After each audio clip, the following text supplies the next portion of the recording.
du mal de la mort, qui aime d'un amour si puissant, si fort. C'est le roi de gloire, il est le roi des rois. Il secoue la terre par un saint tonnerre, qui nous émerveille par tant de mystères. C'est le roi de gloire, il est le roi des rois. Quelle grâce incomparable, quel amour infini, que tu aies pris ma croix, que tu sois mort pour moi. Tu as payé le prix pour qu'enfin je sois libre. Oh, Jésus, je te chante pour ce que tu as fait. Qui ramène la paix dans la confusion, change les orphelins en fils et en filles. C'est le roi de gloire, il est le roi des rois. Qui règne sur les peuples, qui règne sur les peuples, dans la vérité, brille comme le soleil de tout son éclat. C'est le roi de gloire, il est le roi des rois. Quelle grâce incomparable, quel amour infini, que tu aies pris ma croix, que tu sois mort pour moi. Tu as payé le prix pour qu'enfin je sois libre. Oh, Jésus, je te chante pour ce que tu as fait. Digne, digne est l'agneau immolé, digne est le roi vainqueur sur la mort, digne est l'agneau immolé, digne est le roi vainqueur sur la mort, digne est l'agneau immolé, digne est le roi vainqueur sur la mort, digne est l'agneau immolé. Oh oui, digne, digne, digne, quelle grâce incomparable, quel amour infini, que tu aies pris ma croix, que tu sois mort pour moi. Tu as payé le prix pour qu'enfin je sois libre. Oh, Jésus, je te chante pour ce que tu as fait. Jésus, je te chante. Jésus, je te chante pour ce que tu as fait. J'aime l'Éternel, car il entend ma voix. J'aime l'Éternel, car il est plein de compassion. Et moi j'élèverai en son nom la coupe de délivrance dans la présence de ses enfants. J'aime l'Éternel, j'aime l'Éternel, j'aime l'Éternel, j'aime l'Éternel. Et moi j'élèverai en son nom la coupe de délivrance dans la présence de ses enfants. On reprend une fois. J'aime l'Éternel,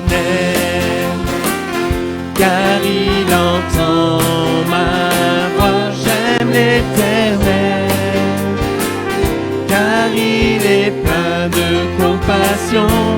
Et moi j'élèverai en son nom la coupe de délivrance dans la présence de de ses enfants. J'aime l'Éternel, j'aime l'Éternel, j'aime l'Éternel, j'aime l'Éternel. Et moi j'élèverai en son nom la coupe de délivrance dans la présence de ses enfants.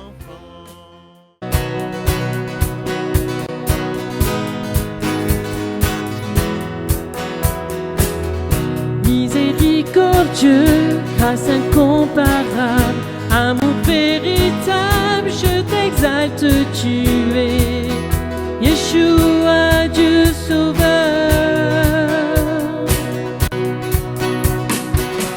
Précieux Fils unique, beauté sans pareil, sagesse insondable, je t'exalte, tu es Yeshua, Dieu sauveur. Nos voix unies à celles des anges, déclarent tu es le Dieu sauveur, notre Dieu seul sauveur.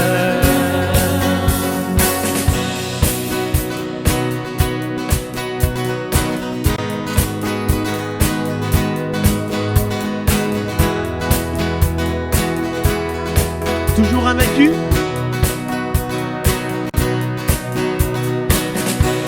Toujours invaincu, Héros triomphant, puissance absolue, je t'exalte, tu es Yeshua, Dieu sauveur.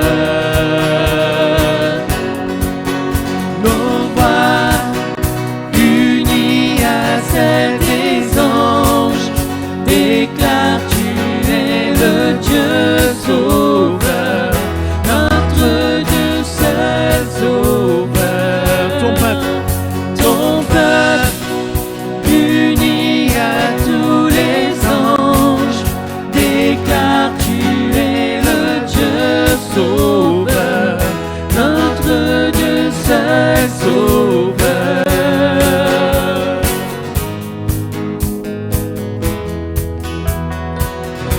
Ce matin, nous voulons chanter ensemble que nous sommes au Seigneur, nous appartenons à Christ. Amen. Je suis à toi. Je suis à toi.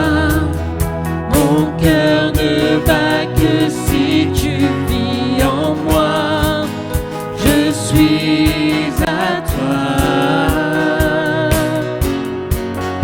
Je suis à toi. Mon cœur ne bat que si tu vis en moi. Je suis à toi. Je suis à toi. Mon cœur ne bat que si tu vis en moi. Je suis à toi. Je suis à toi. Mon cœur ne bat que si tu vis en moi. Je suis à toi.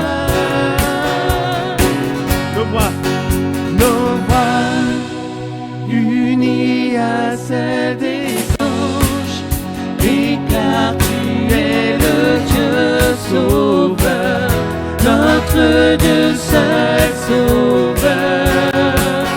Ton peuple uni à tous les anges, déclare tu es le Dieu sauveur, notre Dieu seul sauveur. Psaume 102, nous lirons à partir du verset 1er. Et ce que nous allons partager est la réflexion que je me suis faite cette semaine, parce que, à l'occasion de quelques visites, j'ai cité quelques versets de l'Écriture, et un verset m'a frappé, un verset m'a sauté aux yeux, et j'ai souhaité approfondir ce seul verset et puis aller dans la continuité de ce que l'on a vu déjà depuis quelques semaines. Et je reviendrai sur une expression notamment que l'on trouve au verset 14 de ce psaume 102. Mais pour remettre dans le contexte, on lit ensemble à partir du verset 1er. Vous noterez d'ailleurs que ce psaume est intitulé à une introduction qui est formulée ainsi, « Prière d'un malheureux, lorsqu'il est abattu et qu'il répand sa plainte devant l'Éternel. » Ça vous est jamais arrivé, ça? Il n'y a pas de nom, hein. Ce n'est pas David, ce n'est pas les fils de Corée, c'est pas qui c'est un malheureux. Et quelquefois, il nous est arrivé d'être dans des conditions exactement identiques. Et regardez ce qu'il est dit. « Éternel, écoute ma prière, et que mon cri parvienne jusqu'à toi. Ne me cache pas ta face au jour de ma détresse. Incline vers moi ton oreille quand je crie. Hâte-toi de m'exaucer, car mes jours s'évanouissent en fumée, et mes os sont enflammés comme un tison. Mon cœur est frappé et se dessèche comme l'herbe. J'oublie même de manger mon pain. Mes gémissements sont tels que mes os s'attachent à ma chair. Je ressemble au pélican du désert, je suis comme le chat huant des ruines. Je n'ai plus de sommeil, et je suis comme l'oiseau solitaire sur un toit. Chaque jour, mes ennemis m'outragent, et c'est par moi que jurent mes adversaires en fureur. Je mange la poussière au lieu de pain, et je mêle des larmes à ma boisson, à cause de ta colère et de ta fureur, car tu m'as soulevé et jeté au loin. Mes jours sont comme l'ombre à son déclin, et je me dessèche comme l'herbe. Regardez ce qu'il dit ensuite, une proclamation. Mais toi, Éternel, tu règnes à perpétuité, et ta mémoire dure de génération en génération. Et voici le verset 14. Tu te lèveras, tu auras pitié de Sion, car le temps d'avoir pitié d'elle, le temps fixé, est à son terme. Amen. Si vous voulez, on va personnaliser ce verset 14, parce que curieusement, tout ce qui précède est littéralement personnel, c'est quelqu'un qui parle de lui, et tout ce qui suivra, le verset 14 et le verset 15, nous ramène précisément à la condition humaine, pas simplement à la ville de Jérusalem, quand il est question des pierres de Jérusalem, des pierres de Sion, mais si je personnalise le verset 14, alors je puis dire, tu te lèveras et tu auras pitié de moi. Tu te lèveras, tu auras pitié de moi, car le temps d'avoir pitié de moi, le temps fixé est à son terme. Amen. Le temps fixé est à son terme. Cette expression m'a frappé. J'aurais pu vous en donner quelques autres explications, et on aurait pu le traduire ainsi. L'heure est là de me faire grâce. Le temps fixé est à son terme. On aurait pu d'ailleurs le traduire encore autrement. Car il est temps que tu aies pitié, d'user de grâce envers moi, de me gracier, de me montrer ta faveur. Le moment est venu, le temps assigné est arrivé, l'heure a sonné. L'heure a sonné. Vous n'avez pas envie que votre vie change si vous êtes malade? Vous n'avez pas envie de ça? Vous n'avez pas envie que la maladie s'arrête? Le problème que l'on a, et c'est imagé dans ces trois images que j'ai mis à l'écran, c'est que, voyez-vous, à la croix du Calvaire, Jésus a tout accompli. Et puis les jours qui passent, c'est comme un chronomètre en fait, mais qui passe dans un sablier, c'est-à-dire que le temps s'en va, le temps s'enfuit, et quelquefois on reste avec nos peines, avec nos fardeaux, avec nos tracas, pour ne pas dire plus, avec notre dépression nerveuse, avec notre maladie incurable. On reste avec ces choses-là et on s'en va jusqu'à la mort comme cela. Dieu merci, on ne perd pas la foi. Dieu merci, on reste attaché à Dieu. Mais je crois que cette parole du psaume 102, elle peut s'attribuer à nous quand même aujourd'hui, parce que tout est accompli à la croix. Je vais aller un peu plus loin dans l'explication et vous comprendrez. Et je ne voudrais pas être trop long, mais je voudrais que davantage on puisse, dans le temps qui suivra, le temps de louange et d'adoration, je voudrais que l'on puisse saisir par la foi la guérison que Dieu promet Parce que l'heure a sonné, mes frères et sœurs. L'heure a sonné. Il est temps que ça change. Il est temps que Dieu fasse grâce. Il est temps que Dieu se manifeste. Je reviens sur les semaines passées. Baptisés du Saint-Esprit, nous l'avions évoqué le jour de la Pentecôte, nous sommes devenus des témoins bouillants pour le Seigneur, des témoins bouillants pour Christ. Il a habité notre cœur et nous a permis, parce que cette puissance nous a rendus capables d'être témoins en toutes circonstances d'ailleurs, dans les bons comme dans les mauvais jours, et même au milieu de la tempête, comme l'apôtre Paul lors de son naufrage, Actes chapitre 27, on l'avait partagé. Et puis on sait, parce qu'on l'a dit la semaine dernière, que l'Église est là pour annoncer Jésus. Et le message ne changera jamais. On parlera de Jésus, on annoncera Jésus. Seul Jésus sauve, seul Jésus transforme, seul Jésus est le médiateur entre Dieu et nous. Voici ce que l'Écriture nous enseigne. Voici les signes qui doivent, qui devraient, qui pourraient. Je ne sais pas comment vous le dire, avec quel verbe utiliser cela.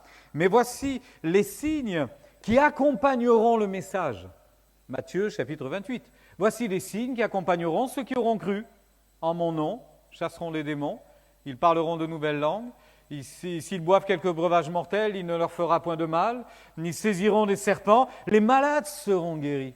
Bref, on a tout le panel du pouvoir, de la puissance de Dieu qui se manifeste. Voilà pourquoi je vous dis, voici les signes qui doivent accompagner le message. Mais souvent on dit, voici les signes qui devraient l'accompagner parce qu'on ne les voit pas trop. Ou alors, on a quand même l'espoir et on dit, voici les signes qui peuvent. Mais on ne sait pas trop. Est-ce que Dieu le voudra? Est-ce que Dieu le pourra? Est-ce que Dieu le fera? Non, voici les signes qui doivent accompagner. Ça doit accompagner le message. D'ailleurs, personne... Ou alors, si vous le remettez en doute, ce serait intéressant qu'on en discute. Mais personne ne remet en doute le fait que si quelqu'un accepte Jésus dans son cœur là maintenant, il est sauvé instantanément. Vous le croyez ça? Il est pardonné de ses péchés, il est sauvé instantanément et immédiatement d'ailleurs. On n'a pas besoin d'attendre, ça n'a pas besoin de prendre beaucoup de temps. Mais curieusement, il y a beaucoup de doutes sur la possibilité de recevoir aussi facilement, aussi simplement, et aussi immédiatement la guérison divine. Pourtant, c'est la même chose. Bibliquement parlant, c'est exactement la même chose parce que voir une intervention miraculeuse dans certaines situations, c'est quelque chose dont on a besoin, que l'on espère. Et curieusement, pour le salut, si quelqu'un dit « je suis sauvé », on le croit. Si quelqu'un nous dit « je suis guéri », on va dire « ah, pourvu que ce soit vrai, pourvu que ça marche, pourvu que ça tienne, pourvu que… » Mais pourquoi? C'est quoi la différence? Il n'y a pas de différence. À partir du moment où on comprend que le moment est venu, à partir du moment où on en réalise que l'heure a sonné, à la croix du Calvaire, tout a été accompli, frères et sœurs. Tout. Il est question du salut de notre âme, évidemment. Il est question de notre éternité, mais il est question d'un renouvellement, d'un rafraîchissement dans l'être intérieur. Et je vous pose la question, quelle est la différence entre le salut qui est la guérison intérieure et la guérison physique et la guérison extérieure? C'est quoi la différence? Il n'y a pas de différence, me semble-t-il, quand on regarde le message. Je vais vous expliquer tout cela. Le salut d'ailleurs, ou la guérison sont dans le programme de Dieu. Vous avez remarqué que les deux vont ensemble. Chaque fois qu'on parle de l'un, on parle de l'autre. Vous regardez dans le livre des Actes, on les a partagés, ces versets, ces derniers temps, mais je veux encore vous les citer. Ces versets, Actes chapitre 5 par exemple, et du verset 12 à 15, il est dit que beaucoup de miracles et de prodiges se faisaient par la main des apôtres. Mais il y a eu des milliers de conversions au même moment. Donc au même moment, il y a eu des milliers de conversions, et au même moment, il y a eu des dizaines et sans doute des centaines de conversions. Au chapitre 6 et au verset 8, on parle d'Étienne, rempli de foi. Mais on dit qu'Étienne faisait de grands prodiges et de grands miracles. On comprend que ce n'est pas lui, c'est l'action du Saint-Esprit au travers de sa personne. Lorsque Philippe l'évangéliste, Actes chapitre 8, arrive dans une ville de Samarie, je vous l'ai dit la semaine dernière, qu'est-ce qu'il a fait? La première des choses qu'il a fait, il a prêché le Christ. Vous vous en souvenez, Christ d'abord, avant toute chose. Mais immédiatement derrière, il y a eu des miracles et des grands prodiges. C'est le texte qui le dit, des miracles et des grands prodiges. On va au chapitre 14, Paul et Barnabas traversent lors de leur premier voyage missionnaire différentes contrées, différentes villes, et encore cette expression prodige et miracle. Prodige et miracle. L'action de Dieu, la puissance de Dieu à l'œuvre. Et j'aurais pu d'ailleurs vous parler de phénomènes étranges.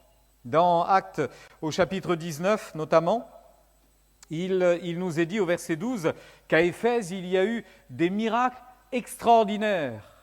D'ailleurs, à Éphèse, c'est assez surprenant, quand l'apôtre Paul est arrivé là-bas, il a rencontré des disciples, mais qui apparemment ne connaissaient pas vraiment la puissance de l'Évangile, la puissance de Dieu, pas vraiment. Alors, il leur parle de Jésus, il leur annonce le baptême de l'Esprit, ils sont baptisés du Saint-Esprit, et à ce moment-là, il y a eu une effusion de l'Esprit, il y a des personnes qui ont été convaincues de péché, qui ont réalisé finalement tout ce qui n'allait pas dans leur vie, et la Bible dit qu'il se faisait de grands miracles, de grands prodiges, des miracles extraordinaires, à tel point qu'on appliquait sur les malades des linges ou des mouchoirs qui avaient touché l'apôtre Paul, et les maladies les quittaient et les esprits malins sortaient. Ça dépasse l'entendement, vous êtes d'accord avec moi? Et c'était instantané.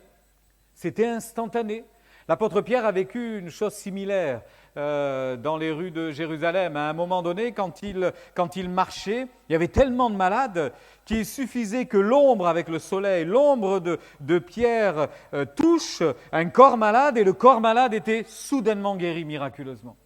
Donc vous voyez que systématiquement, instantanément, j'oserais dire facilement, franchement, facilement, on a vu la puissance de Dieu se manifester avec force, et on a vu des guérisons et des délivrances. Dans Actes chapitre 19 et verset 20, je vous l'ai mis dans cette traduction, la traduction Quen, c'est ainsi que la parole du Seigneur démontrait sa puissance et se répandait de plus en plus en remportant partout des victoires.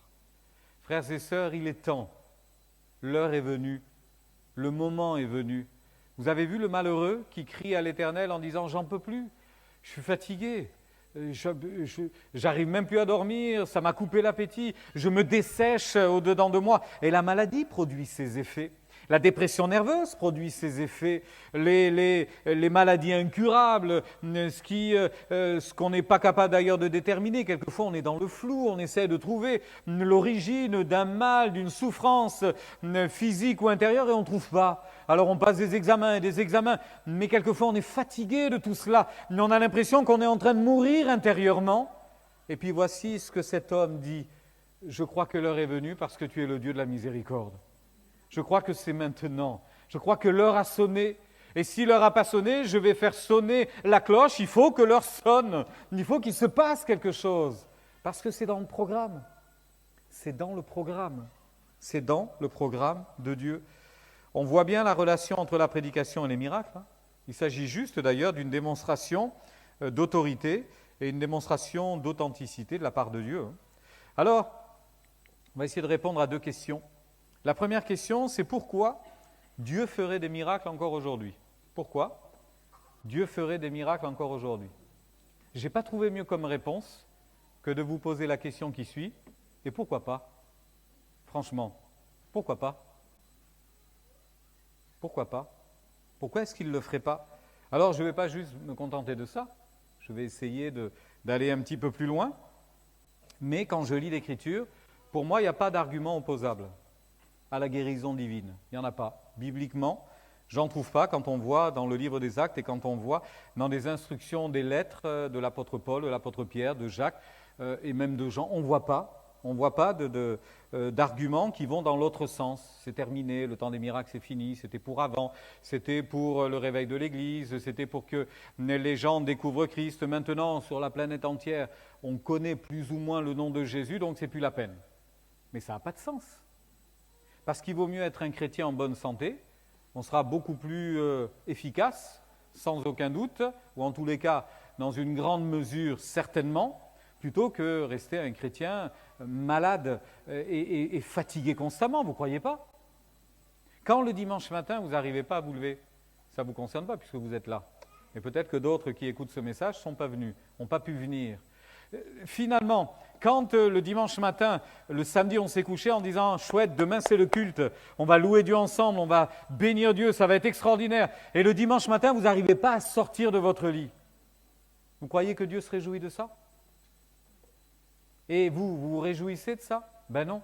Parce que vous vouliez aller à l'église, vous vouliez être avec vos frères et sœurs, vous vouliez y être. Donc vous voyez bien qu'à un moment donné, plus on est en forme, mieux c'est. Maintenant, évidemment, la maladie fait partie de la vie, on va comprendre pourquoi et dans quelle mesure. Mais je crois qu'il n'y a pas de raison biblique de croire que c'est terminé et que ce n'est pas possible. Pourquoi? Parce qu'il y a au moins 2 versets dans l'Écriture, et vous les avez là à l'écran. Jésus est le même. Jésus-Christ est le même hier, aujourd'hui et éternellement. Vous avez vu que c'est conjugué au présent, le verbe être, au présent. Il est le même.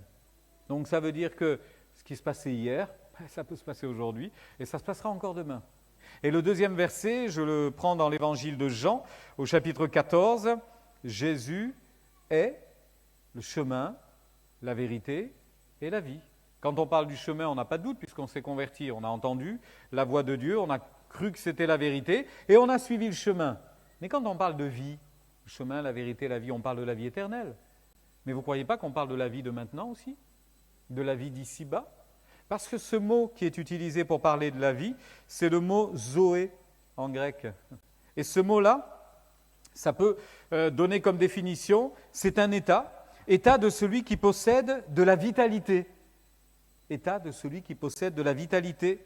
C'est une vie active et vigoureuse, c'est la plénitude absolue de vie. Eh bien, quand on n'est pas bien physiquement et moralement et psychologiquement, ben on n'est pas dans la plénitude absolue de vie, hein, c'est pas vrai.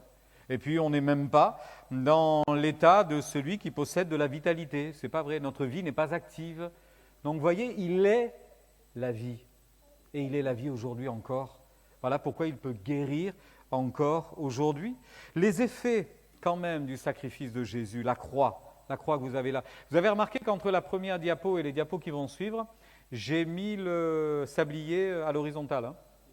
On arrête le temps ce matin. On arrête le temps. Il faut que ça s'arrête. Hein. On arrête cette espèce de fatalité qui s'écoule où je suis malade et je resterai malade jusqu'à ma mort. Non, on arrête ça. Hein. On arrête au moins pour le temps de la prédication et le temps de ce culte. Et plaise à Dieu qu'après, on n'ait pas besoin de relever le sablier. Hein. Que ce soit terminé pour de bon. Vous remarquerez qu'il y a cette image de la croix. On a 2 textes, mais vous les connaissez par cœur, ces textes. Ésaïe, chapitre 53, verset 5, 1 Pierre, chapitre 2, verset 24. Ésaïe 53, la venue du Messie, il s'élèvera, ça commence au chapitre 52, comme une faible plante, ni beauté ni éclat pour attirer nos regards. Cependant, qu'est-ce qui s'est passé? Il a pris sur lui notre châtiment. Il a pris sur lui nos maladies. Il a pris sur lui nos peines. Il a pris sur lui nos douleurs. Il a pris sur lui tout ce qui était souffrance, peine. Et il est précisé, le châtiment qui nous donne la paix est tombé sur lui. Et c'est par ces meurtrissures que nous sommes. Nous sommes. C'est un présent. C'était prophétique, hein? Donc vous comprenez que si c'était prophétique, ça veut dire que le présent n'était pas pour Ésaïe, il était pour le temps à venir. Et le temps à venir s'est accompli à la croix. C'est à la croix qu'il a pris nos fautes et nos péchés. C'est là qu'il a payé le prix. Et quand je vais dans la lettre de Pierre, il y a une petite nuance, évidemment, et quelque part, elle est totalement logique, cette nuance. 1 Pierre, chapitre 2, verset 22, la croix est derrière lui maintenant, pour Pierre. Vous comprenez que pour Ésaïe, elle était devant, mais Dieu est dans un présent permanent. Donc la prophétie, elle s'accomplira, mais quelque part, elle est déjà accomplie. Dans le plan de Dieu, elle est déjà accomplie. Par ses meurtrissures, nous sommes guéris. Et l'apôtre Pierre, avec du recul, avec quelques années de recul, quand il écrit ses lettres, et notamment sa première, il dira ceci, « Lui, par les meurtrissures duquel vous avez été guéris. » C'est fait, vous l'avez été. Il ne dit pas « vous êtes guéris », il dit « vous l'avez été », parce qu'à partir de la croix, on est finalement dans une œuvre complètement accomplie. Dans la prophétie, elle s'accomplit. Et dans la réalisation, elle est accomplie. Ça nous amène tout de même, je pense, à réfléchir à nouveau sur cette probabilité, ou en tous les cas impossibilité, qui fait qu'on n'arrive plus à croire que l'on va guérir. On n'arrive plus à croire qu'on va s'en sortir. On n'arrive plus à croire que ça changera, parce que ça fait 20 ans, parce que ça fait 30 ans, parce que ça fait bien plus que cela, parce que j'ai vu des tas de médecins, j'ai consulté, et personne ne comprend, personne ne sait, on ne sait pas l'expliquer, etc. Tout de même, Christ est mort une fois pour toutes. C'est pas écrit dans l'Épître aux Hébreux, ça? Une fois pour toutes, chapitre 9, verset 27. Une fois pour toutes, pour le salut de tous. Alors, à la première question, pourquoi Dieu ne ferait-il pas encore des miracles? Eh bien, pourquoi pas? Moi, je crois qu'il peut encore faire des miracles. Et puis la deuxième question, elle suit évidemment cette première. Pourquoi Dieu voudrait faire encore des miracles? Bien, tout simplement, ce n'est qu'une question de témoignage. Il a dit qu'il glorifierait son nom. Jésus lui-même, dans l'évangile de Jean, notamment au chapitre 14, et puis un peu plus loin au chapitre 17, il va le dire, « J'ai glorifié ton nom sur la terre, je l'ai glorifié. » Et la volonté de Dieu, c'est de glorifier son nom, évidemment. Mais quand Dieu se penche sur nous, quand Dieu nous visite, quand Dieu vient s'occuper de nous, quand il prend soin de nous, n'est-ce pas un témoignage d'amour? N'est-ce pas un témoignage de bonté, de bienveillance à notre égard? N'est-ce pas à ce moment-là un témoignage de son autorité? Regardez-moi. N'est-ce pas un témoignage de son autorité? Il a tout pouvoir. Il a tout pouvoir. Et n'est-ce pas un témoignage aussi de sa puissance? Il est le Créateur. Il est le Créateur. Dans le livre de Job, vous connaissez Job, hein? Et pourquoi vous connaissez Job? Parce qu'il était riche? Ah ben si, il était riche. Parce qu'il a eu plein d'enfants, les plus belles filles de la terre à cette époque-là. Ah oui, c'est aussi pour ça. Hein. Parce que c'était un homme sage. Ah oui, il était sage. Parce que c'était un homme respectable et respecté. Parce que c'était un homme qui aimait Dieu. Oui, mais c'est quelqu'un qui a souffert. C'est à ça que vous pensiez. Hein. C'est quelqu'un qui a souffert. Et vous savez ce qu'a dit Job? Et on n'est pas à la fin de son livre. Hein.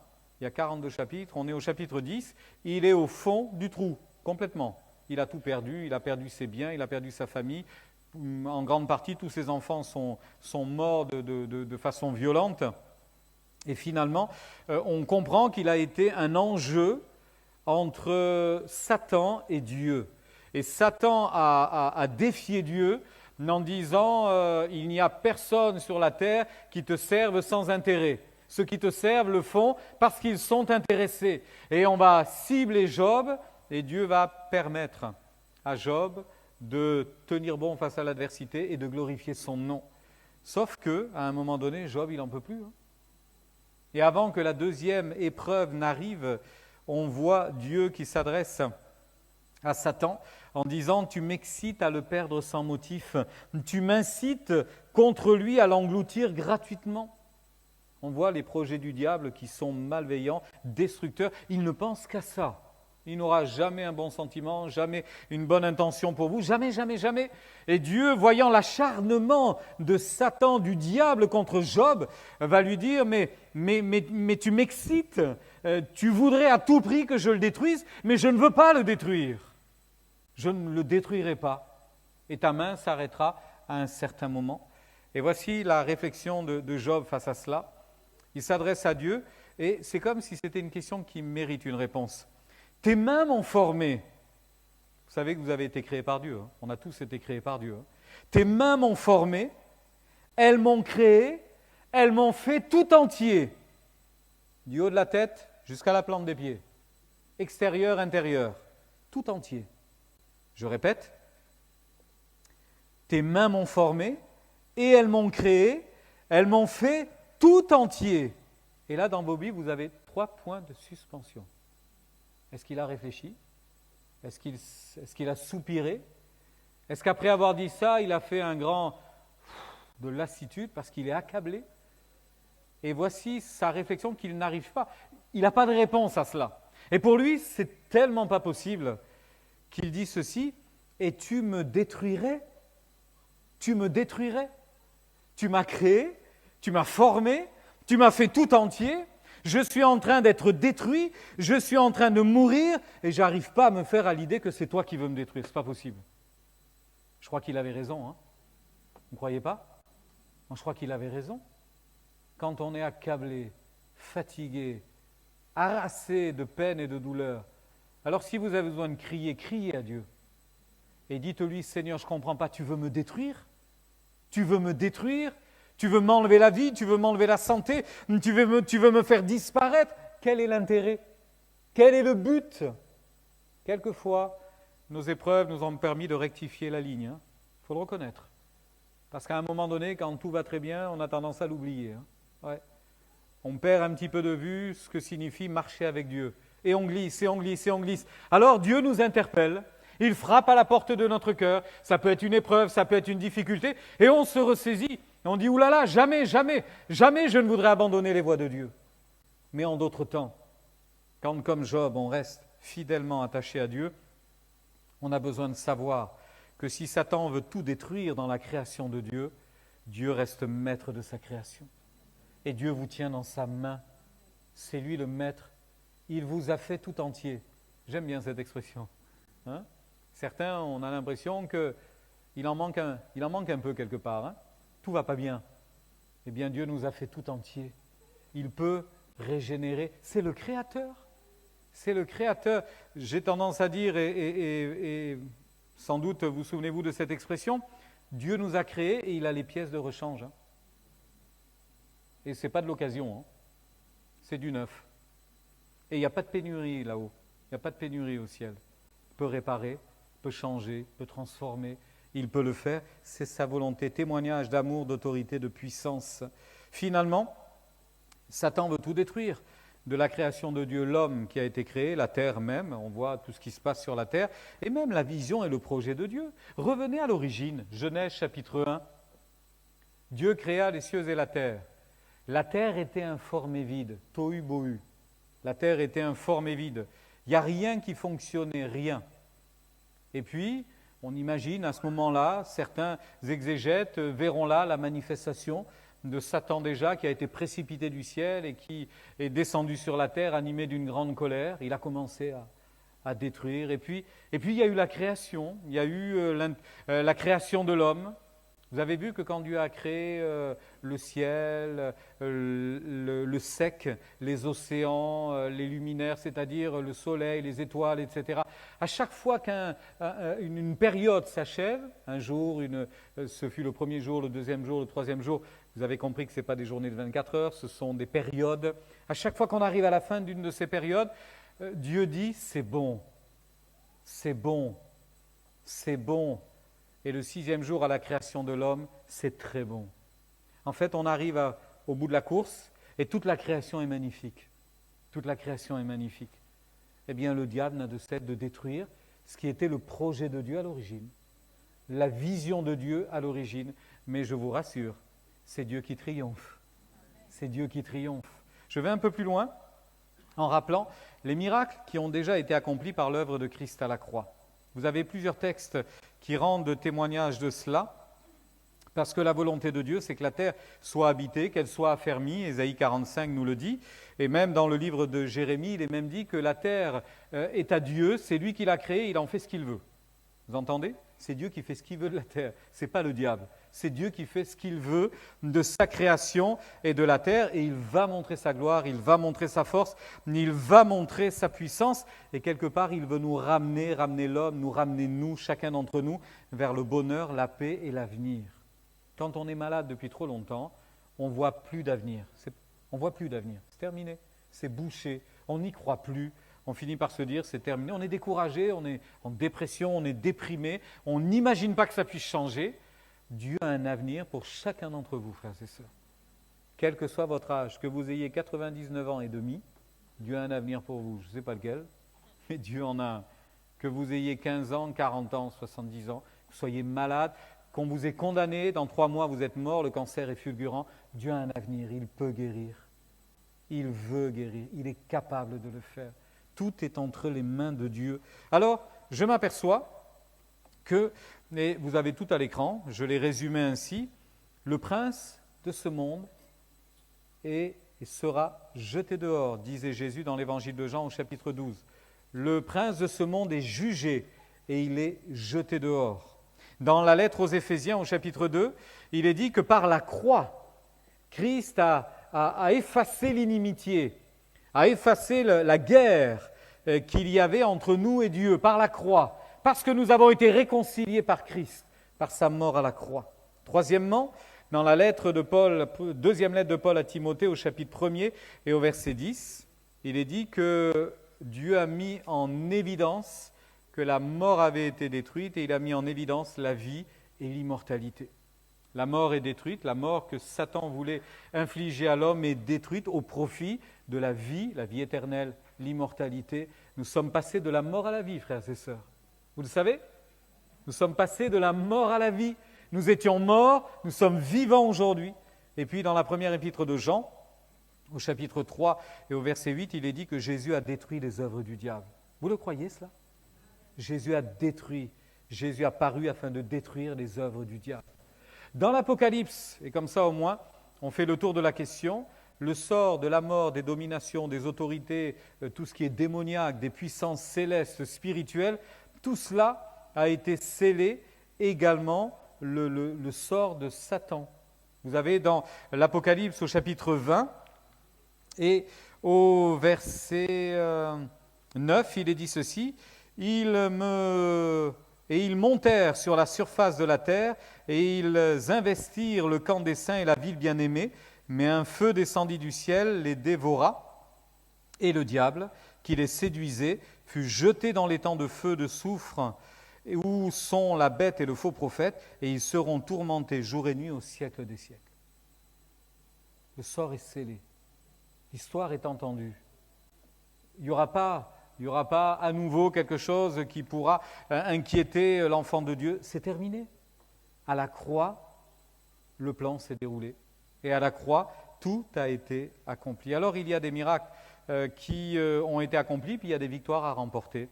Et j'arrive vers ma conclusion. Il y a des luttes et des batailles intérieures, et on a besoin de délivrance. Tout ce qui, finalement, fait la guerre à notre âme, disait l'apôtre Pierre. Tout ce qui fait la guerre à votre âme. Dans l'épître aux Éphésiens, il est parlé de clameurs, de colère, de disputes, etc. En fait, j'ai résumé cela par tout ce qui est et qui fait partie de nos passions, de nos fragilités, de nos faiblesses, de nos comportements, de nos paroles, de nos intentions qui ne sont pas bonnes. Dieu veut nous délivrer de ces choses-là. Dieu veut nous guérir de ces choses-là.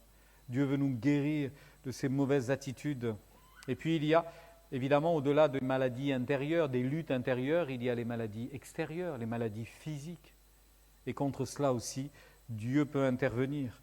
J'aime beaucoup ce verset que vous avez là, inscrit sur l'écran, dans la première épître de Paul aux Corinthiens. Première épître de Paul aux Corinthiens, vous avez vu ce qu'il est écrit, hein ? Vous l'avez là ? Si quelqu'un détruit le temple de Dieu, Dieu le détruira. Vous entendez ?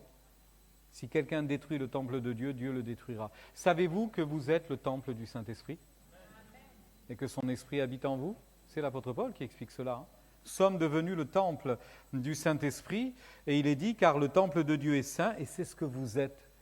Eh bien, le diable a voulu détruire le temple de Dieu, c'est Dieu qui détruira le diable. Et il vous rendra à la vie.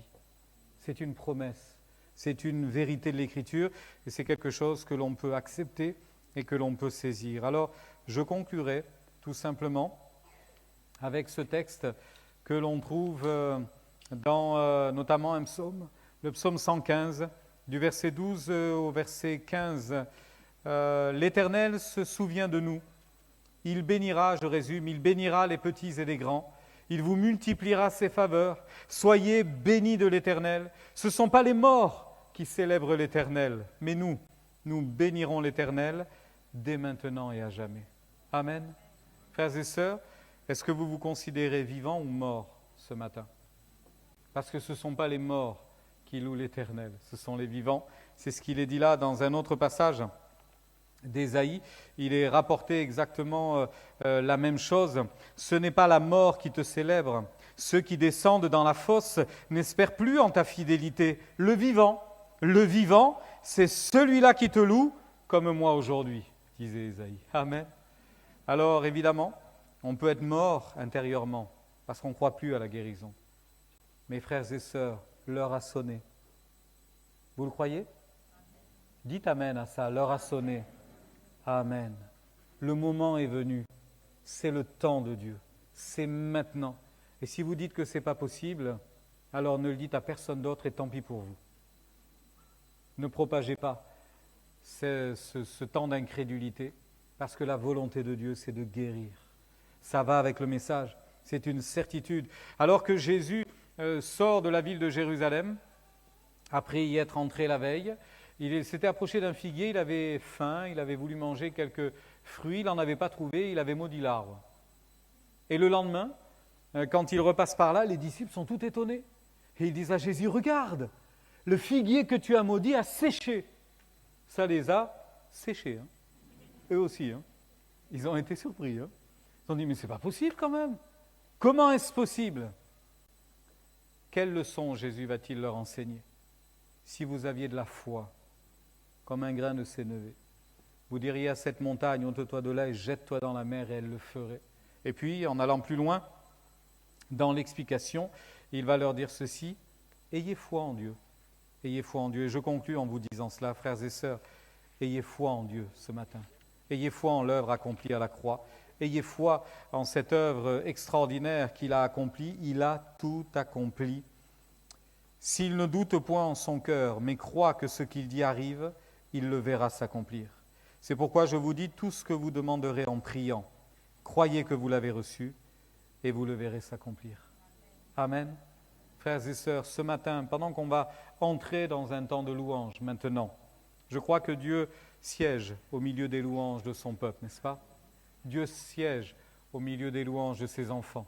Eh bien, je voudrais que pendant ce temps de louange, quelqu'un puisse sentir physiquement la vie de Dieu le traverser, la puissance de Dieu le visiter. Je voudrais que quelqu'un réalise à ce moment-là que la guérison est pour lui, que c'est terminé de souffrir, c'est terminé de ne plus avoir d'espoir, c'est terminé de se dire « je m'en sortirai jamais, j'ai prié 50 fois, ça n'a jamais marché, il y a un blocage, il y a un truc, quelque chose en moi qui ne va pas, etc. » On met dehors ces choses-là. Parce qu'il y a deux questions. Pourquoi Dieu ferait-il un miracle pour vous ce matin? Et pourquoi pas? Et pourquoi pas? Ça va être une bénédiction pour vous, mais ça va être pour sa gloire. Ça va être pour sa gloire. Et pourquoi finalement Dieu voudrait faire encore ce miracle pour vous? Parce qu'il vous aime, depuis l'origine, parce qu'il veut vous sauver de ces angoisses, de ces souffrances, de cet avenir qui est bouché, il veut éclaircir, il veut ouvrir la fenêtre, il veut vous montrer que tout est possible. Tout simplement, il va vous faire grandir dans la foi. Alors, mon frère, ma sœur, aie foi, demande, prie, crois et vois la puissance de Dieu se manifester. On prie ensemble. Seigneur, nous sommes là devant toi et nous réclamons ta grâce. Nous sommes là devant toi pour réclamer ta bénédiction et nous sommes là devant toi pour réclamer la délivrance et la guérison. Quelqu'un est là et a besoin de ton secours. Quelqu'un est là et a besoin de ta bénédiction. Quelqu'un est là et a besoin de ta guérison. Viens par ton esprit. Je crois que ce ne sont pas les mots que j'ai prononcés qui feront la différence, mais c'est l'action de ton esprit maintenant.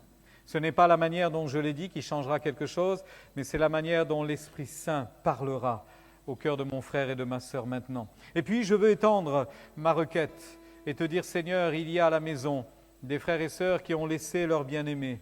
Eh bien, je veux croire que la main de l'Éternel va aller les visiter eux aussi. Et qu'on va s'approprier la guérison, non pas pour nous, mais pour eux aussi.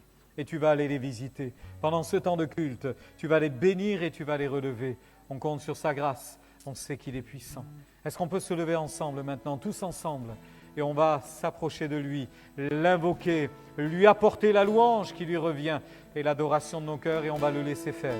On va déposer nos cœurs devant Dieu. On va demander pardon pour nos erreurs, pour nos manquements, pour nos faiblesses, pour nos fragilités, pour tout ce qui coince. Et on va tout déposer devant lui, on va tout déposer à ses pieds. Et on va dire, viens ô Éternel, et glorifie-toi maintenant. Un moment avec toi. Pour t'adorer.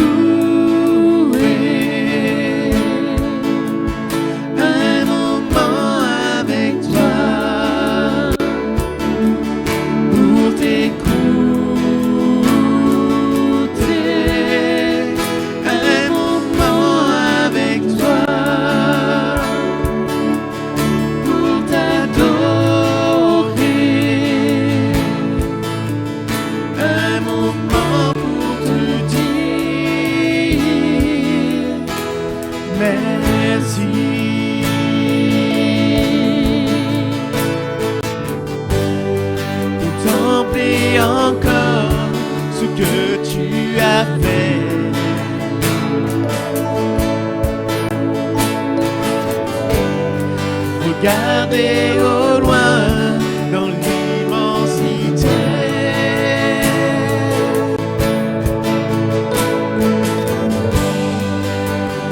Un éclat de l'adorer. Lève-toi et déclare ce matin. Lève-toi et déclare qu'il vit à jamais. Un moment avec toi pour te louer. Un moment avec toi pour t'écouter. Un moment avec toi pour t'adorer. Un moment pour te dire merci. Au lever du jour,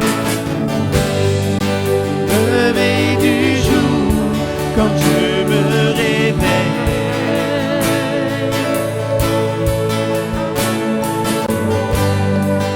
Tard dans la nuit, quand mon âme s'éveille.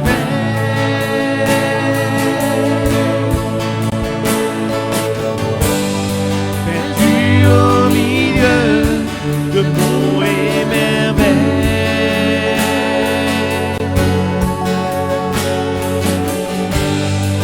Ou dans le secret caché sous tes ailes.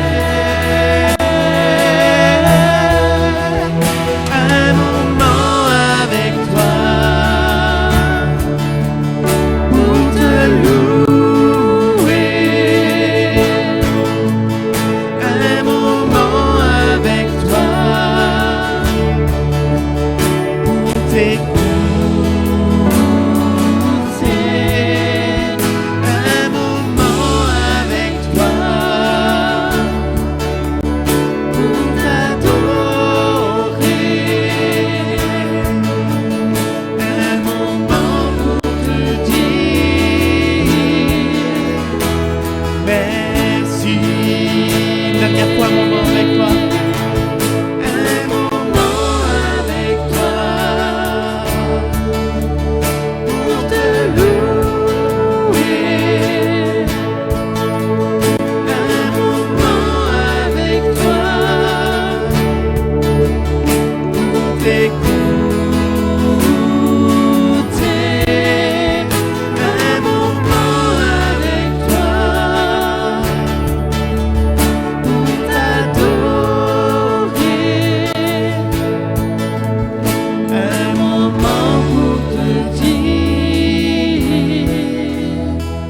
merci.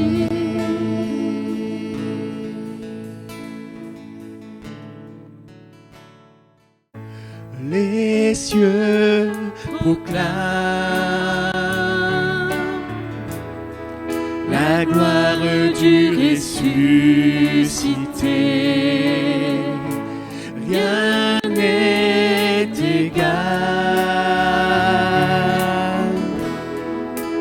à la beauté du Seigneur. À jamais il sera l'agneau sur le trône. Je fléchis le genou pour l'adorer lui seul. Je veux chanter la gloire du ressuscité. L'agneau immolé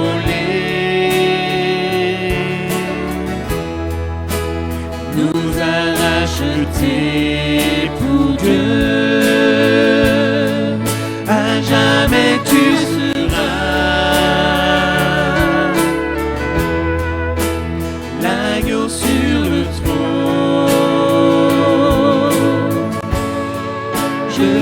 fléchis le genou pour t'adorer toi seul.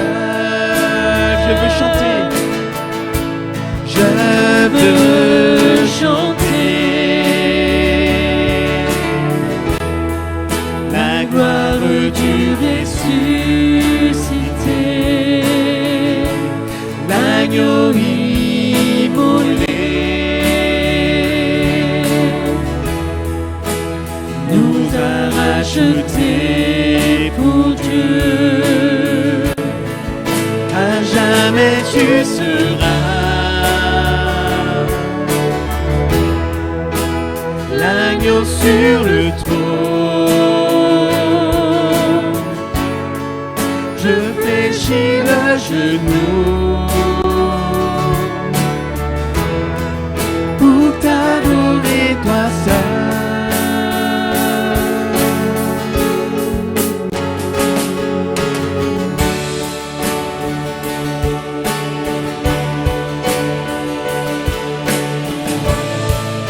Alléluia, Jésus. Ce matin, nous sommes devant toi, Seigneur. Alléluia.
Quand je contemple ta sainteté et quand je contemple ta beauté et quand toutes les choses pâlissent à ta lumière,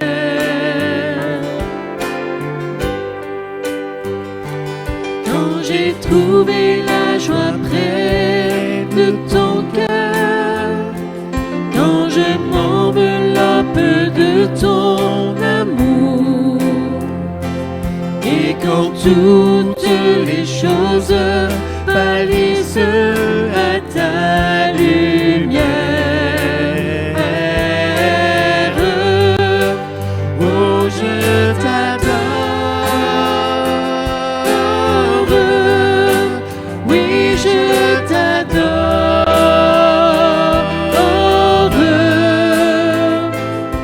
Si je vis Seigneur, c'est pour t'adorer.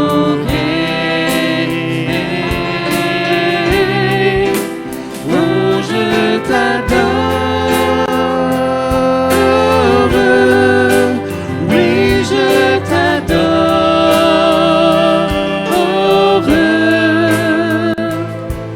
Si je vis Seigneur, c'est pour t'adorer.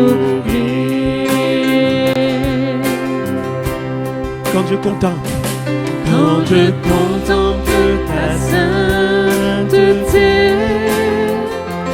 et quand je contemple ta beauté, et quand toutes les choses pâlissent à ta lumière. Quand j'ai trouvé la joie près de ton cœur, quand je m'enveloppe de ton amour, et quand toutes les choses pâlissent à ta